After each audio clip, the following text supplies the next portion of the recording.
আসসালামু আলাইকুম বন্ধুরা, রেশমা কিচেনে আবার রেসিপি বুট কচু আলু আর খপখপি মাছ দিয়ে ঝোল বানাবো।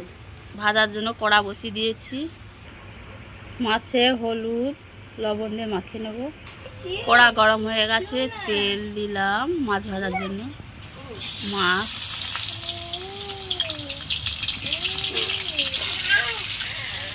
মাছটা এক পিঠ লৌটে দেবো।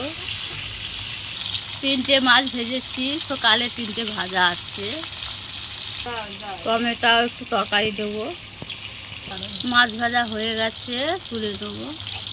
ওই কড়ায় তরকারি বসাবো বন্ধুরা। আর একটু তেল দেবো, পেঁয়াজ দিলাম তেলের উপরে, রসুন দিলাম একটু,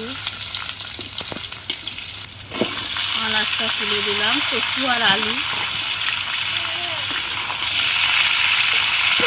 লবণ,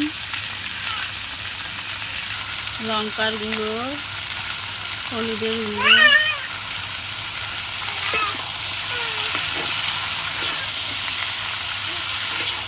টমেটো কুচিগুলো দিলাম।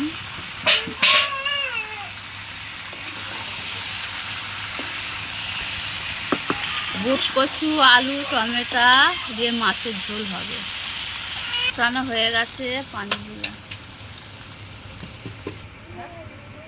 ভাজা মাছগুলো দিয়ে দেবো তরকারির মধ্যে। আছে বন্ধুরা, তরকারিটা বেশি ঝোল রাখবো না, গায়ে গায়ে ঝোল করবো।